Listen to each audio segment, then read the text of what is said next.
Good evening. I want to start by reading a couple of pages from an essay written by Padraig Pearse 102 years ago at Christmas 1915, a few months before the Easter Rising. There has been nothing more terrible in Irish history than the failure of the last generation. Other generations have failed in Ireland, but they have failed nobly, or, failing ignobly, some man among them has redeemed them from infamy by the splendour of his protests. But the failure of the last generation has been mean and shameful, and no man has arisen from it to say or do a splendid thing, in virtue of which it shall be forgiven. The whole episode is squalid. It will remain the one sickening chapter in a story which, gallant or sorrowful, has everywhere else some exaltation of pride. Is married dugni go hulk agus fies bocht in a year, says the Irish proverb. Woe to him that doeth evil and is poor after it. The men who have led Ireland for 25 years have done evil, and they are bankrupt. They are bankrupt in policy, bankrupt in credit, bankrupt now even in words. They have nothing to propose to Ireland, no way of wisdom, no counsel of courage. When they speak only untruth and blasphemy. Their utterances are no longer the utterances of men. They are the mumblings and the gibberings of lost souls. One finds himself wondering what sin these men have been guilty of that so great a shame should come upon them. Is it that they are punished with loss of manhood because in their youth they committed a crime against manhood? Does the ghost of Parnell haunt them to their damnation? Even had the men themselves been less base, their failure would have been inevitable. When one thinks over the matter for a little, one sees that they have built upon an untruth. They have conceived of nationality as a material thing, whereas it is a spiritual thing. They have made the same mistake that a man would make if he were to forget that he has an immortal soul. They have not recognised in their people the image and likeness of God. Hence, the nation to them is not all holy, a thing inviolate and inviolable, a thing that a man does not sell or dishonour on pain of eternal perdition. They have thought of nationality as a thing to be negotiated about as men negotiate about a tariff or about a trade route, rather as an immediate jewel than as an immediate jewel to be preserved at all peril, a thing so sacred that it may not be brought into the marketplaces at all or spoken of where men traffic. He who builds on lies rears only lies. The untruth that nationality is corporeal, a thing defined by statutes and guaranteed by mutual interests, is at the base of the untruth that freedom, which is a condition of a hale nationality, is a status to be conceded rather than a glory to be achieved. And of the other untruth, that it can never be lawful in the interest of empire, in the interest of wealth, in the interest of quiet living, to forgo the right to freedom. The contrary is the truth. Freedom, being a spiritual necessity, transcends all corporeal necessities. And when freedom is being considered, interest should not be spoken of. Or, if the terms of the counting house be the ones that are best understood, let us put it that it is the highest interest of a nation to be free. They're the opening passages of Ghosts, this essay that Padraig Pearse, one of the essays he wrote in the 2 years before the Easter Rising, which really set out the nature of the project as he saw it, to be undertaken in that rising, the meaning of the revolution, that Ireland was a spiritual entity that needed to be reclaimed, that its people had been enslaved and needed to be freed, and that the people needed this freedom to be seen, to be announced, to be claimed, not to be conceded by those who had withheld it for so long. And that was the meaning of the rising. That is the meaning of why Pearse would repudiate immediately the idea that there was something to be said for hanging around waiting for the English to concede the freedom which the Irish people were begging for. that would have not satisfied him. He wished to take it, because he believed that freedom can only be taken. This idea is among the many ideas which caused me many times to proclaim that the date the greatest tragedy occurred in the Irish nation was May the 3rd, 1916, the day that Padraig Pearse was executed.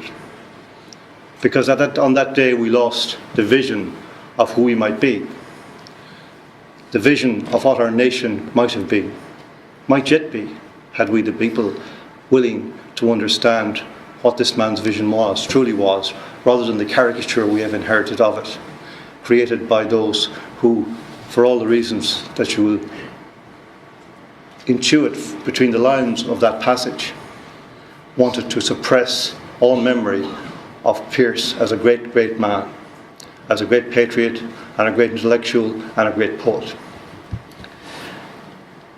If I were to read that passage maybe 7, 8, 9 years ago, I think certainly the first paragraph or two would cause people to sit up. This idea about the failure. But actually, as you read on, you realise that's a misapprehension.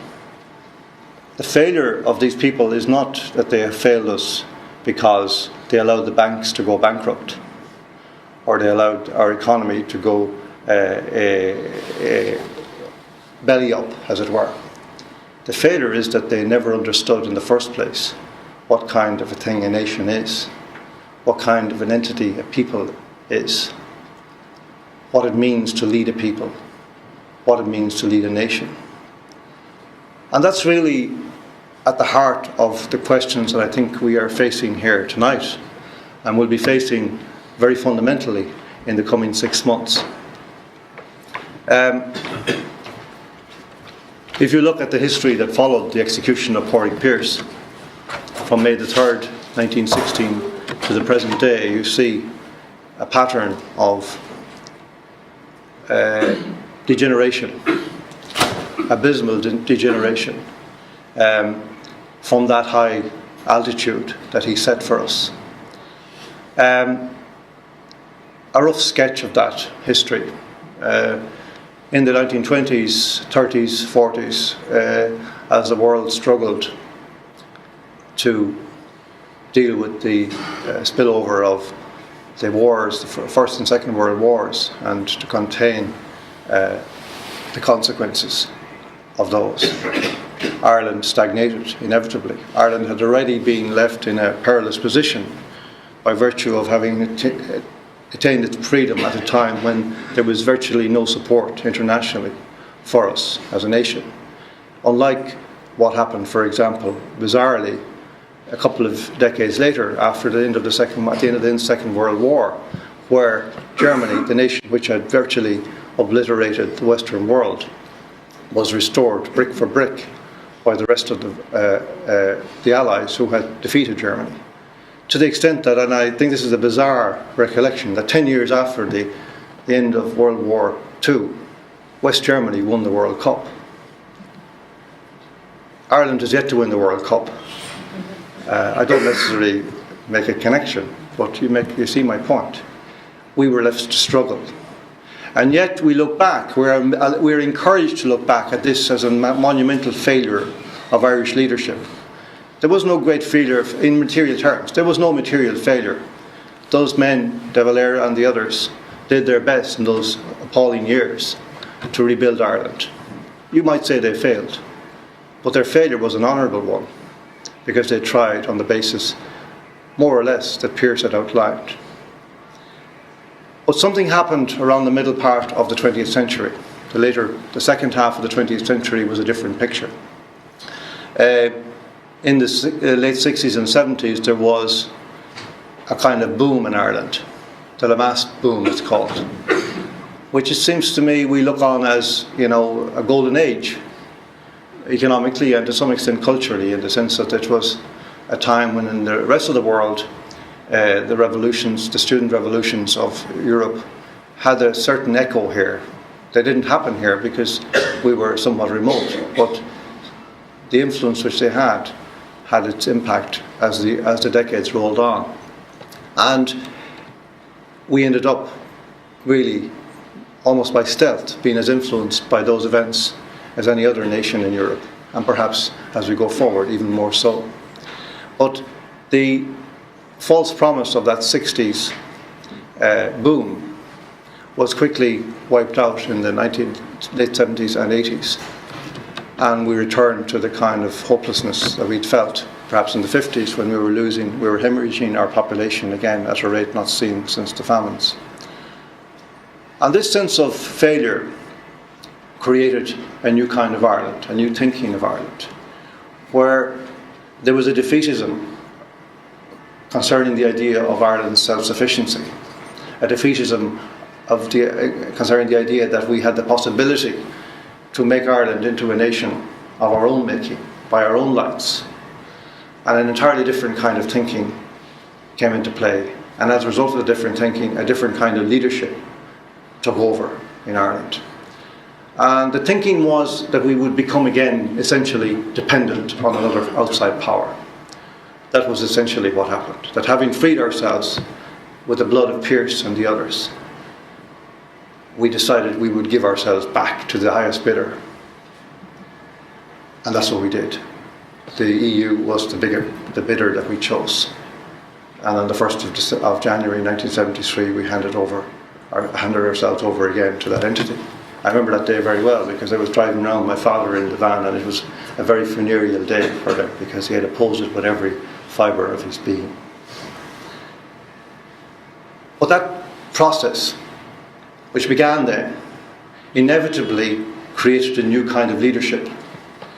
Because in a process like that where you are dependent, the last thing you want is leaders of vision, leaders of intelligence, leaders of intellect, leaders who exercise reason, leaders who ask questions, who demand things of their people, of themselves and of others who they deal with. Instead, you need essentially puppets. You need people who will simply act as messenger boys for those outside who will run the affairs of the nation which they have chosen to take over. I used to work in CIE when I was a young man, and I was a clerical officer, very exalted position in those days. In fact, it was in the pantheon of clerical officers, it was second only to being a clerk in the bank. I say this rather proudly. It was better than being a clerk in the post office. I'm sorry to say, you only needed an intercert for the post office, whereas you needed at least a pass leaving for the CIE. And I think you needed 2 honours for the bank. My wife will confirm that. She had 2 honours, I had none. But I have the honour of marrying a bank clerk, which is no small honour. But you know, one of my ambitions when I was a clerical officer was to rise through the ranks, and there were different routes you could take. You could become an executive through the various layers of the clerical profession, or you might go and take a different fork and then to become a station master. And in those days, to be a station master was a wonderful thing. Highly dignified role. You had a beautiful house in a railway style, which was a unique style, station house. And also you had a beautiful uniform, beautiful blue uniform. A little bit like garden superintendent's uniform, except better. More epaulets, more braid, and a flatter cap. And one of my great ambitions was to be a station master and to come out for the 12 o'clock train onto the platform and walk the length of the platform and salute the driver of the locomotive and walk back again. But sadly, this dream was snatched from my grasp because very shortly before I was due to ascend the ladder, they abolished station masters, more or less. And they replaced them with an entity called the hall keeper, which was a very tragic position. Because the hall keeper was simply a jumped up signalman. Now, signalmen were highly skilled people. In fact, they were more skilled than station masters, but you know what I mean. Like, we were clerical officers.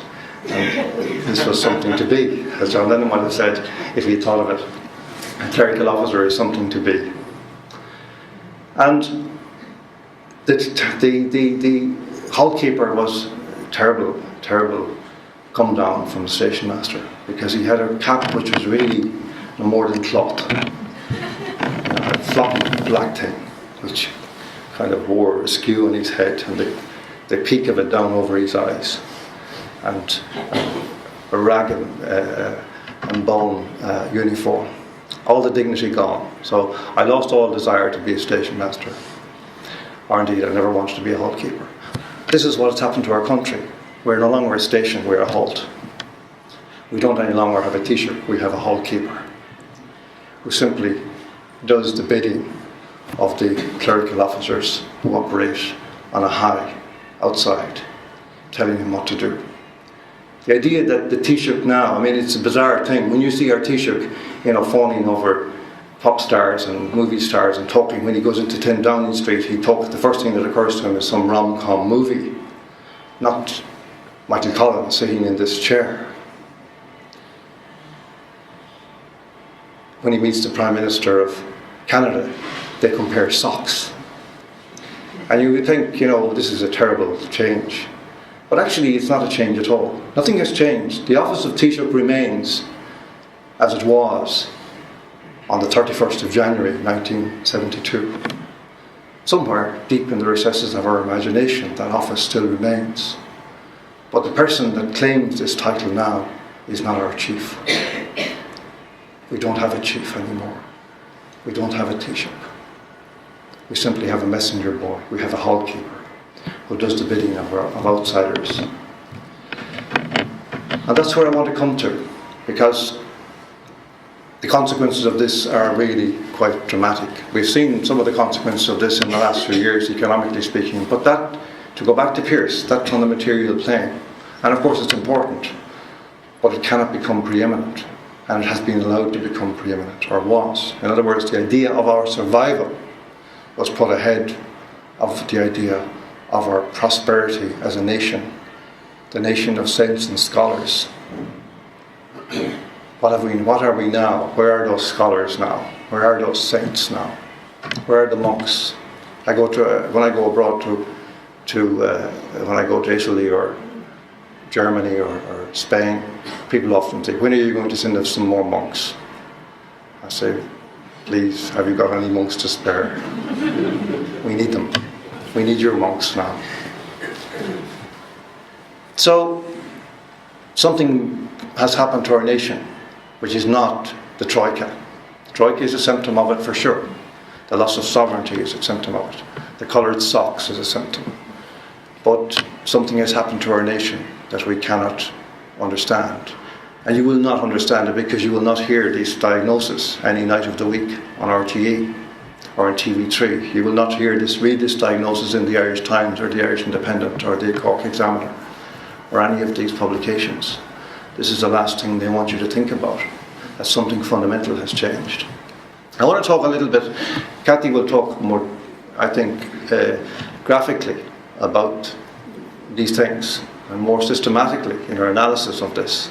But I just want to kind of go back briefly over the last few years. Since, one of the consequences of the economic collapse was that we became once again vulnerable.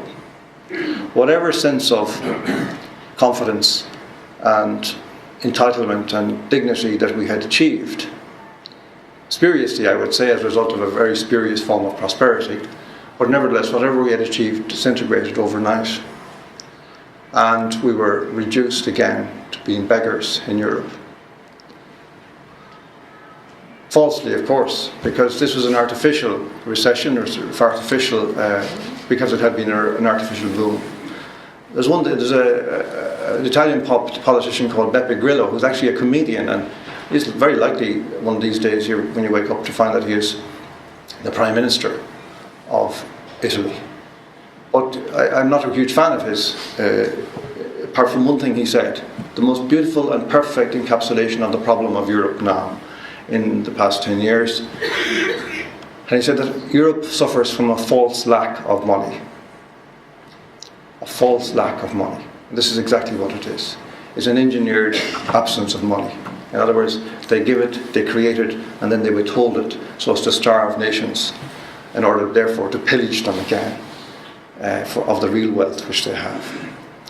And this happened in Italy. I go around Italy speaking, and I say, you're one of the top 3 or 4 richest countries in the world in the things that matter. In history, culture, art, music, food, fashion, conversation, everything. And yet you're closing up your shops, your businesses, closing them down. Are you crazy? What's happened to you? You suffer from a false lack of money. We gave up our money as part of the deal with the European Union, and we lost not just our sovereignty, we lost our autonomy, we lost the capacity to be autonomous. But something worse happened, which is that in that state of vulnerability, we basically became amenable to every single demand that would be made upon us by those who claimed to be our benefactors. In other words, we could no longer refuse to do the things that we in the past might have regarded as non-negotiable, as deal breakers. And so in the last 5 or 6 years particularly, since the first shocks of the reverberations of the economic meltdown had died down and the Troika had come and gone and everything started to seem to go back to normal, things began to happen in our society that had never happened before and that we had never asked to happen. We never thought about.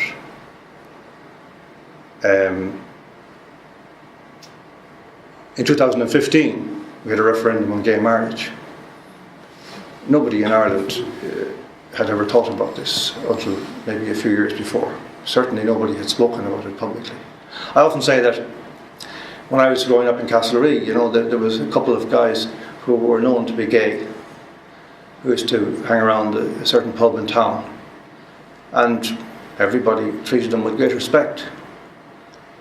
But I remember actually, if you were to go back there in 1977, December this time, 1977, and walk into Paddy Doherty's bar on Main Street, Castlereagh, and see those two guys sitting at the counter and say, lads, before long you guys will be able to get married to each other. They would have fallen off their stools in shock, and then they would have started laughing, and they would still be laughing at the idea of it. If you look back in the archives of the Irish Times or the Irish Independent, you might, listening to the rhetoric of these newspapers, of these journalists, you might imagine, well, in fairness to them, they have been campaigning for this fundamental human right for many, many years, many decades, and to give them their due, I don't agree with them perhaps, but nevertheless they have, and they won in the end. But you would be gravely mistaken to think that. Because in fact, if you went back to the archive of any of those newspapers, you would find no articles advocating gay marriage up to about 2012 or 13. No. You would find nothing on the RT website. This right came out of nowhere. The most fundamental human right of our generation, we were told. Came out of nowhere. Never heard of before. Suddenly popped out. And it's a very interesting way in which it popped out. The way suddenly politicians who had previously not just not talked about it, but had dismissed it out of hand, were suddenly waking up one day and saying, it is the most fundamental human right of our generation. It's almost like on a certain Tuesday, around about 2012 sometime, in the early part of 2012, all these people, journalists, politicians, went to sleep one night. And they had a dream. They all had the same dream. And in that dream, it was announced to them that gay marriage was the most fundamental human right of our generation. And they woke up thinking, it's true. I must go forth from this place and announce this to the people. But they didn't really so much announce this as go out immediately and attack anybody who hadn't had the same dream on the same night. Most of the things they said, and this is true of all the articles you'll find in the Irish Times, for example, are not evocations of the beauty and the wisdom of gay marriage. They're attacks on people who haven't accepted the idea of gay marriage. So, this is an example of something that has been presented to us in one way, but which you can see in an entirely different way when you begin to look at it closely and think about it closely. The same is true of the referendum that took place in 2012, which seemed to be somewhat less controversial, but actually it ought not have been.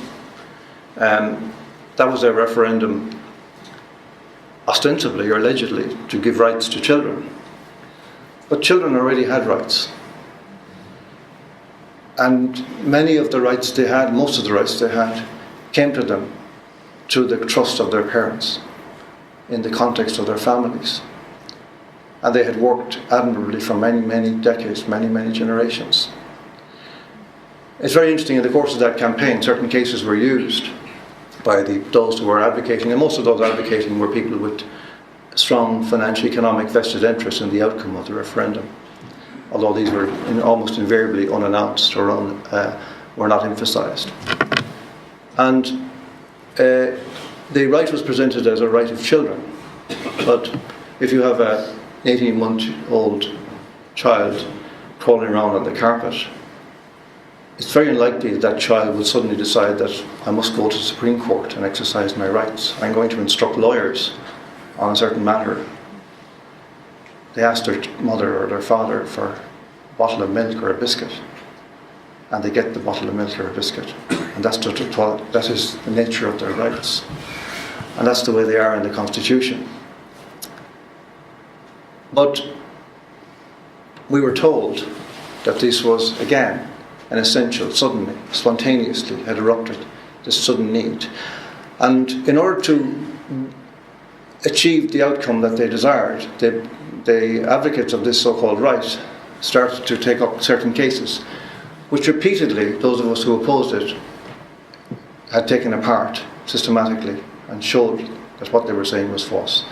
Cases like the Kilkenny incest case, the Roscommon case, the Baby Ann case. Systematically, we showed the allegations being made in relation to these cases, to wit, that the Constitution had acted as a barrier to protecting children. In no instance was that found to be true, in no instance.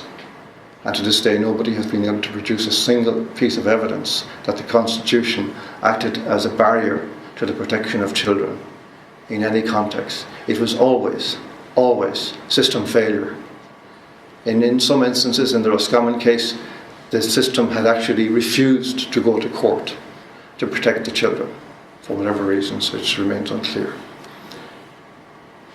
The result of all of these two referendums is that we now have two articles in our Constitution, probably two of the most fundamental articles in our Constitution. Article 41, the previous Article 41, the previous Article 42, which respectively guaranteed the rights of parents and the rights of families. And they now have been essentially filleted and have had all of their powers insofar as they function to protect families, to protect the autonomy of families, the inviolability of families, and the nature of relationships in families, which is the biological relationship between parent and child, and the relationship between spouses. All this has been changed and rendered meaningless by those two referendums. Because in one case, we actually have now taken the threshold of state intervention in families down to basically the floor level. There is no threshold, virtually. And in the case of marriage, we have redefined it away from biology. So biology has no function or meaning in the context of marriage now. The idea of the family as a natural and fundamental unit group of society is now effectively a satire on our society, on the nature of our society. Because if two men can be treated in the same way as a man and a woman who between them can beget a child, then obviously the complementary relationship between that man and the woman has no meaning, and the biological connection between the father and the child and the mother and the child can have no meaning, because a relationship which is incapable of begetting a family must be treated constitutionally and legally in exactly the same way. And this is the ultimate meaning of these two referendums. But this depredation will be as nothing compared to what we will face if in 6 months' time the Irish people have voted to remove Article 40.3.3 from the Constitution. Because if this happens, we will really have demoralised ourselves, literally demoralized ourselves at the most fundamental and base level. We will have effectively destroyed the political life and capacity of our society, of our nation. Because what we're actually being asked to do is hold a plebiscite on the idea of whether it is okay to kill a certain category of human being. That's the question we're being asked. They can dress it up as they want, but effectively this is the question. There's something interesting to be said about this. In the first place, Kathy will elaborate on this, but just to make a sketch on this, there's something particular about these 3 articles. There are other articles that this is true of as well, but the rights in these other articles are not as crucial, and they don't actually impinge on the most intimate and precious realms of human life. But these 3 articles, Article 41, Article 42, and Article 40.3.3 at the most fundamental level, do have this quality. And that it is this, that if you look at the language of them, they used words like acknowledge.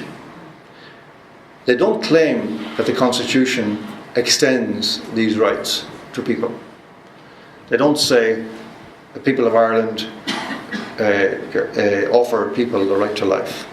They don't say the people of Ireland offer people the right to the protection of their families. No, the Constitution acknowledges that these are antecedent, pre-existing rights, that they precede the Constitution, that they are eternal rights.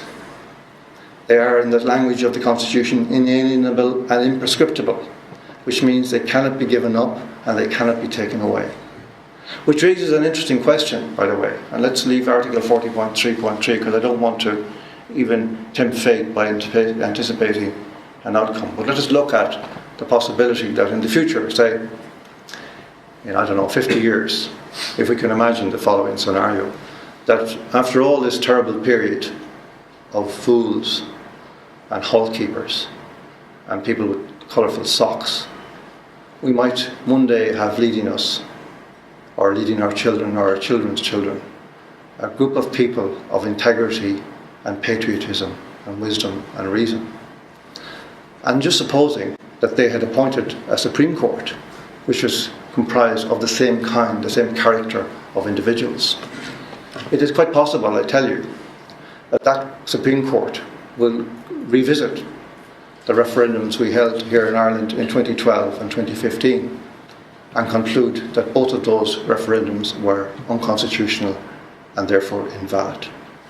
That they sought to perpetrate a sleight of hand by suggesting to the people that they had the right to decide whether a family could consist of a man, a woman and a child, or something else.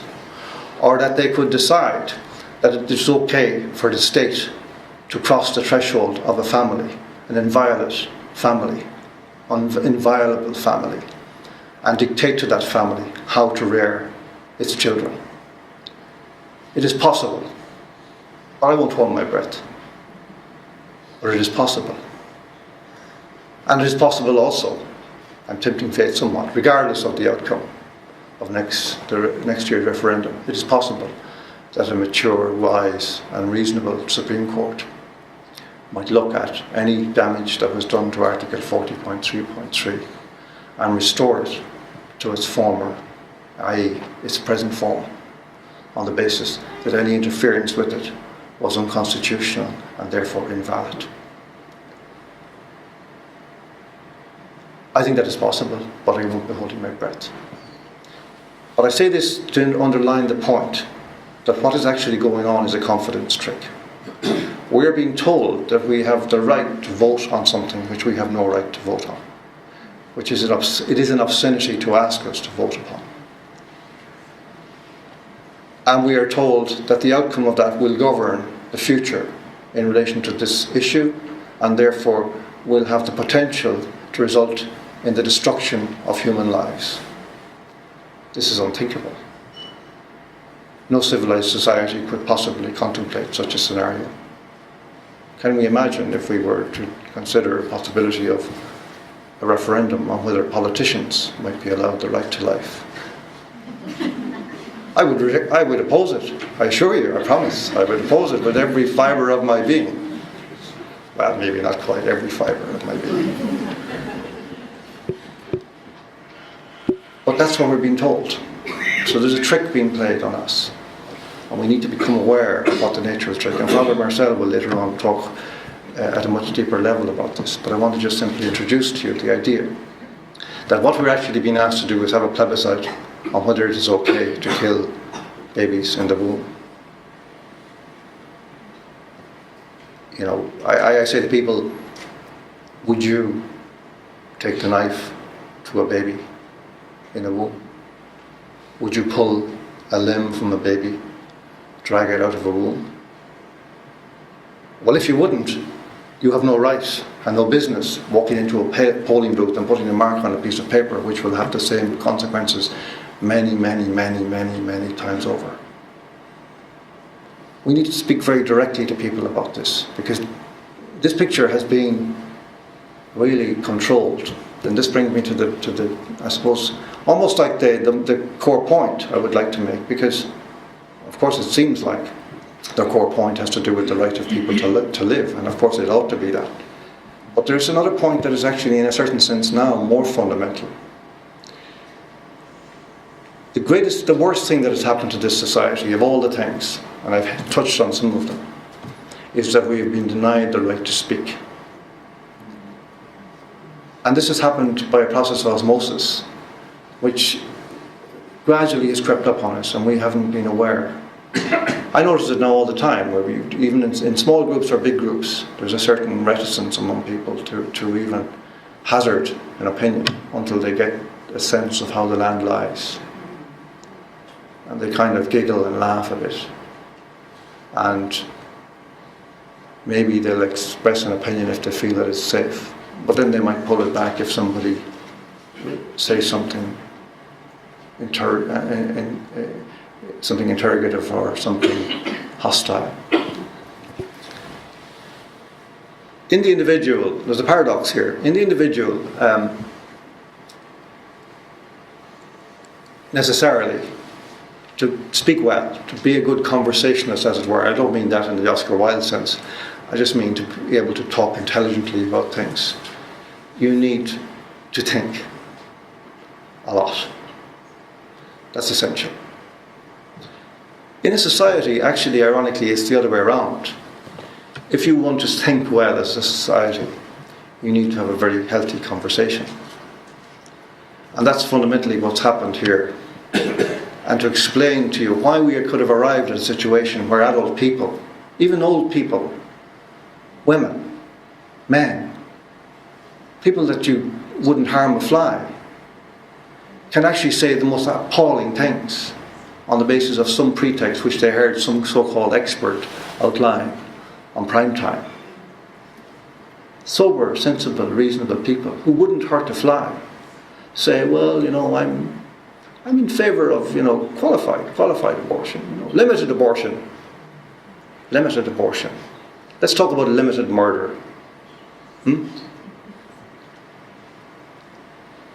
The trick that's being played is that the child has been redefined in a very interesting way. First of all, it's been placed in a corner of the picture where there is darkness. The child is never seen in this or heard, except from people who speak, who are already being caricatured. Pro-life people is being already caricatured. So the point is, one question is all you need. Yes, but you're a Catholic, aren't you? Knowing smile. Move on. End of intervention. The other thing that's happened is that the child, people say, there's been a redefinition of the child in the womb as not really a human being. But actually that isn't even true. That is not what has happened universally, in Ireland I mean. Because in the vast, vast, vast majority of cases, a pregnancy is a wondrous and amazing thing, a beautiful thing, from the very first moment it is known about. And that thing in there is known to be a being. And people ask, I wonder, is it a boy, is it a girl? And soon now you can tell, relatively soon. And you can have the little picture. I often think it was a great mistake that we didn't actually, a long time ago, introduce a new kind of passport for a baby, which would start at the day of conception, maybe approximately hazarded, with a photograph and a number, picture of the first ultrasound, and produce this at the airport for your child and see what the guards would make of it. But what's actually, the redefinition is more interesting, because what the redefinition is that in the tiny minority of cases where the woman decides that her pregnancy is not the most beautiful thing that ever happened to her, is not something that fills her with joy, is a problem of some kind. And this problem might be something economic or whatever. It could be something that could be fixed in all kinds of ways. Could be addressed in all kinds of ways. She could be supported in all kinds of ways. This is never allowed into the discussion anymore. But because she has decided to see this child in this way, the society, it seems, is leaning towards redefining that particular child as not a child immediately. So the question of the rights of this person entirely depend on the attitude of another person, who happens to be the child's mother, if that's what we can call her. This never happens in any other context. It's impossible to think that our rights could be defined by what somebody else thinks of us. People say, we don't like you. Does that mean that I don't have certain rights anymore? I don't have the right to life because people don't like me. There are names for this. We've had these experiences before. I talked earlier about the Second World War. This was the ethic, or anti-ethic, which defined the problem of the Second World War, the extermination of the Jews. Why is this different? And yet these arguments are being trotted out because they are being repeated. And we need to be very, very conscious of this. And this is something that we could have seen. You think, okay, I'm talking about the media. I used to be a journalist. I'm not anymore. I write for occasional articles for American magazines. I will never write for an Irish newspaper again. I wrote my last article on the 23rd of May, 2015, which is the day after the count of the gay marriage referendum. And I decided that day that never again would I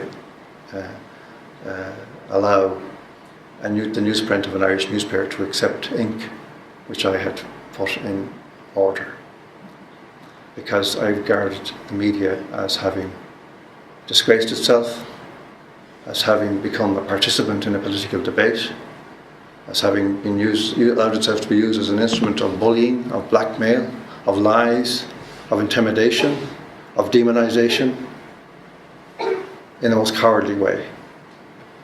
That it was no longer entitled to be called media or journalism or newspapers. That these words were really, either they never had any meaning, or we had to find new words to describe these kinds of newspapers, these kind of radio, TV stations, these kinds of people now who are writing in these and reporting, so-called, for these entities. So I ceased to be a journalist. And every day that I wake, I see new evidence to confirm that I was right in that decision. The other night, somebody drew to my attention a tweet from a well-known troublemaker, friendly kind of troublemaker, who was goading an Irish Times, I think, journalist about the fact that his newspaper had no more than regurgitated the press release in relation of Amnesty International in relation to a story which had emerged that Amnesty had refused to hand back about 150,000 euros it had got from the George Soros Foundation to fight to the repeal, so-called, campaign. And the head of Amnesty International was quoted as saying that basically he didn't have any regard for the law, and therefore he didn't intend to obey it. And the journalist replied in quite kind of whining terms, anonymous terms. We don't know the person's name. I'm guessing. I have a few theories. And the reply was said essentially, "Oh, it's all very well for you. It's easy for you to be, slagging us off on Twitter, but it's not your career." Now think about that. I'm a journalist, and I can't do my job because I might lose my job. What's the point of being a journalist then? But they're the kind of journalists we have now. They do what they are told. Like our politicians, they're hall keepers or signalmen of this new dispensation. So we don't have a conversation. We can't speak among ourselves. We're afraid, we're intimidated. And every so often there's a show trial, just to remind us, as with Kevin Myers, who was fired before he got out of bed in the morning, without being asked for his side of anything. George Hook was removed from his position because he said something axiomatic and obvious, something that any of us as parents would say. And even if we wouldn't, he was a presenter of a radio program whose job it was to couch sometimes extreme positions as in the manner perhaps that a prosecuting counsel might put a case in a courtroom. That's his job. But none of this means anything anymore, because anybody who dissents must be removed, and anybody who offers any possibility of articulating a counter-narrative must be banished. And yeah, I think, I allowed myself to be banished because I came to the conclusion that even when you are there, you become simply a token instrument, which in some way gives a gracing aspect to the tyranny. That they're able to say, well, you can't say we're liberal, can you, because we've got this idiot allowed to write every week. Just shows you how enlightened and liberal we are. This is the state our country is in. We can't have a conversation, and without a conversation there is no democracy. And this is supposed to be a republic in which the people are sovereign. Not just an ordinary democracy like the UK, where the Queen is sovereign. We are sovereign. We've forgotten that. That moment when, if you're being in a courtroom, not just we have forgotten it, but they have forgotten it also. In that moment, when you're in the courtroom waiting for the proceedings to start, and the judge hasn't yet arrived at the bench, and then the door at the back opens, and the tipstaff, or whatever he's called, walks out, and he says, "All rise." And this moment, there's a shuffling of the feet, and people sort of bow in the direction of the judge. And the judge goes like that, generally. This is the wrong way around. The judge should be bowing.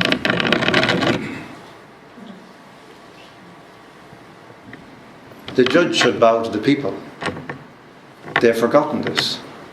We have forgotten this. And we have allowed them to forget it. We need to remember this. We are the people. We are sovereign. We rule our own country, so far. But already they are dismantling the beams on the floor underneath our feet. The Constitution. They're taking it apart piece by piece. This is their third move. But they have, as Kathy will tell you, many more plans. And she will explain this in great detail in a little while now. So, this is where we are. We are being bombarded with propaganda. Please pay after the referendum, I have to admit that I was very lazy in my thinking up to the last referendum. And, I went into debates thinking, well, if you have a good argument, you have a chance of winning. The ability to win depends on the quality of your argument. The chances of winning depend on that. And then I realised at the end, this is really folly. Because when they construct an emotive context in which stories of individuals who apparently or allegedly have been hard done by are preeminent in the narrative. And in that referendum there were stories every day. Isn't it a strange thing that, between about January 2015 and May the 21st, terrible things seem to happen to gay people every day of the week. And then suddenly they stopped happening. Nothing happening to gay people now, it seems, of an adverse nature. Everything. But terrible things are happening several times a day then. You see, so I began to think about this word propaganda.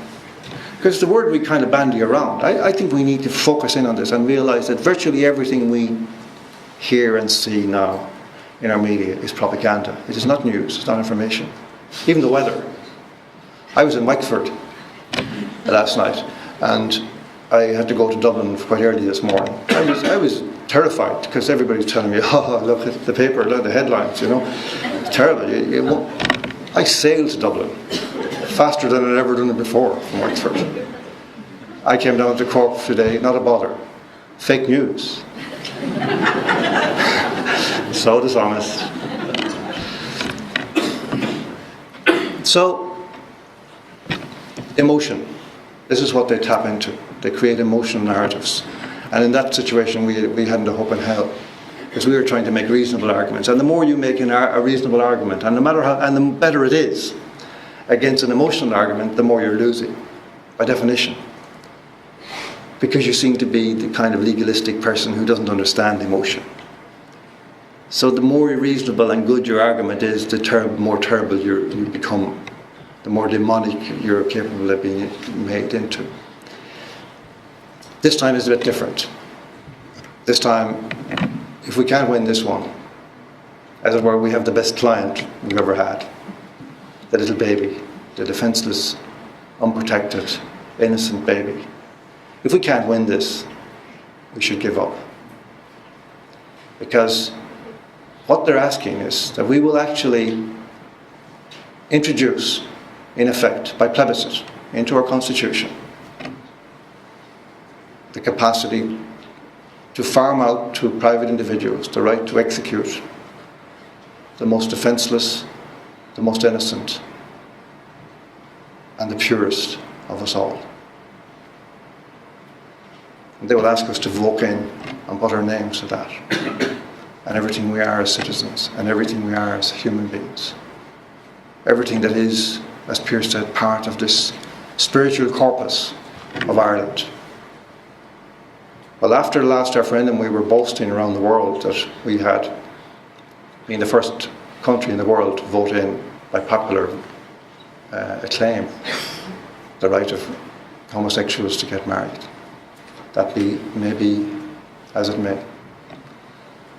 Will we be able to boast that we were the first country in the world to vote, by popular vote, for the execution of little babies?